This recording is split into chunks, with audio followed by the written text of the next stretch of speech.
ये है इंडिया का सबसे खतरनाक हैकर जिसके नाम से आज भी इंडियन रेलवे की रूह कांप जाती है। क्या एक टिकटॉकर यूट्यूबर से ज्यादा पैसे कमाता है? कमाने के तरीके जानकर उठ जाएंगे होश। पाकिस्तान के नए पीएम की भारत को लेकर जो सोच है उसे जानकर हो जाएंगे हैरान। मिलिए भारत के सबसे खतरनाक हैकर हामिद अशरफ से, जिससे पूरा इंडियन रेलवे कांपता है, क्योंकि इस शातिर हैकर ने रेलवे ई टिकट के रिजर्वेशन के लिए खुद का रेड मिर्ची और ब्लैक टीयर्स नाम का सॉफ्टवेयर बना डाला था, जिससे वो रेलवे की साइट हैक करके टिकट को बुक किया करता था और उसके बाद सारी टिकट ब्लैक में बेच देता था। आपके होश उड़ जाएंगे ये जानकर कि ये ब्लैक में टिकट बेचकर वो हर महीने 10 से 15 करोड़ रुपए कमा लेता था। मास्टरमाइंड हामिद ने इस सॉफ्टवेयर के जरिए पूरे देश में 1500 एजेंट भी तैयार कर लिए थे, लेकिन अब सीबीआई और पुलिस ने इसे गिरफ्तार कर लिया। इसके पास से करोड़ों की जमीन के कागजात, एसबीआई के 2400 एटीएम जिसमें 50 करोड़ से ज्यादा रुपए जमा है, 80 सिम कार्ड और दुबई का वीजा मिला। हामिद के पाकिस्तान, बांग्लादेश, नेपाल जैसे देशों से सीधे संपर्क थे। टिकटॉक या फिर यूट्यूबर में से कौन ज्यादा पैसे कमाता है? देखा जाए तो टिकटॉक से पैसे कमाना बहुत ही मुश्किल है, क्योंकि टिकटॉक एक भी रुपया नहीं देता जब तक कि आप एक पॉपुलर क्रिएटर नहीं बन जाते। अगर आपकी फैन फॉलोइंग काफी ज्यादा हो जाती है तो कंपनियां एडवर्टीजमेंट करने के बहुत ज्यादा पैसे देती है। टिकटॉक की सबसे फेमस स्टार जन्नत जुबैर थी, जो टिकटॉक से हर महीने 25 लाख रुपए कमा लेती थी। लेकिन यूट्यूब टिकटॉक से बिल्कुल उल्टा काम करता है। यूट्यूब में कमाई करने के लिए आपको बहुत ज्यादा फेमस होने की कोई जरूरत नहीं, इसमें आसानी से रुपए कमाना शुरू किया जा सकता है। वैसे भारत के सबसे अमीर यूट्यूबर टेक्निकल गुरुजी है, जो यूट्यूब से हर महीने करीब 3 करोड़ रुपए कमाते हैं। गुरुजी के पास 323 करोड़ की संपत्ति है, जबकि कैरी मिनाटी यूट्यूब से हर महीने 50 लाख रुपए तक कमा लेते हैं। इमरान खान की सरकार गिरने के बाद पाकिस्तान के नए प्राइम मिनिस्टर बने शहबाज शरीफ की भारत को लेकर कैसी सोच है? अगर ये जानना चाहते हैं तो 4 साल पीछे चलना पड़ेगा। ये बात है 2018। शहबाज शरीफ ने चुनावी रैली के दौरान कहा था, हमारा खून खोल रहा है, कश्मीर को हम पाकिस्तान का हिस्सा बनाकर रहेंगे। शहबाज शरीफ का ये बयान साफ जाहिर करता है कि भारत के प्रति उनकी सोच क्या है। इससे पहले भी शहबाज शरीफ ने भारत को लेकर कई तरह के भड़काऊ बयान दिए, लेकिन अब प्रधानमंत्री बनने के बाद शरीफ ने कहा है कि हम भारत के साथ अच्छे संबंध चाहते हैं, लेकिन कश्मीर मुद्दे के हल के बिना इसे हासिल नहीं किया जा सकता। उन्होंने प्रधानमंत्री नरेंद्र मोदी से कहा कि आइए इस मुद्दे का हल ढूंढे और जनता को गरीबी, बेरोजगारी से बाहर निकाले, खुशहाली लेकर आए। अब ये तो आने वाला समय ही बताएगा कि क्या वो सच में शांति और खुशहाली चाहते हैं या नहीं।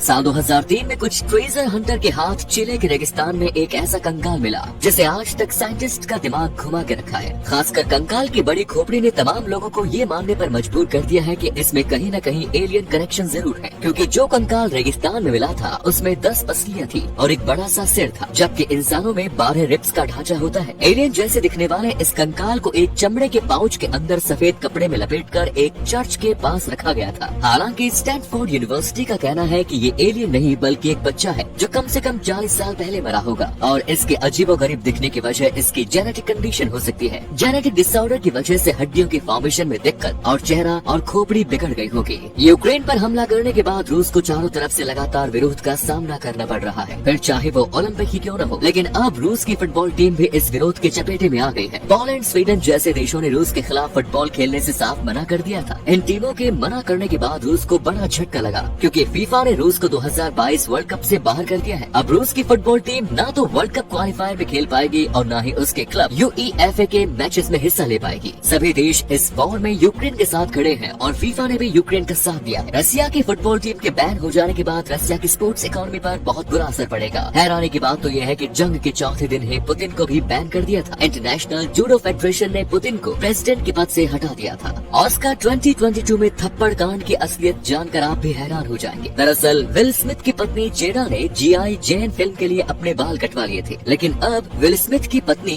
जेडा एलोपेसिया नाम की बीमारी से जूझ रही है। यही उनके गंजेपन की वजह है। इसी का मजाक उड़ाते हुए कॉमेडियन क्रिस रॉक ने ऑस्कर में कह दिया कि मैं जीआई जैन 2 का इंतजार कर रहा हूँ। ये मजाक सुनकर जेडा थोड़ी अनकंफर्टेबल हो गई, लेकिन विल स्मिथ हंस रहे थे। पर जब उन्होंने अपनी पत्नी की तरफ देखा कि वो अनकंफर्टेबल फील कर रही है, तब विल स्मिथ अपनी जगह से उठे और मंच पर रॉक की तरफ बढ़े। रॉक को लगा कि उनका जोक इतना मजेदार था कि स्मिथ स्टेज पर आकर कुछ कहेंगे, लेकिन फिर वो हुआ जो ऑस्कर के इतिहास में कभी नहीं हुआ। विल स्मिथ ने क्रिस को एक जोरदार थप्पड़ जड़ दिया।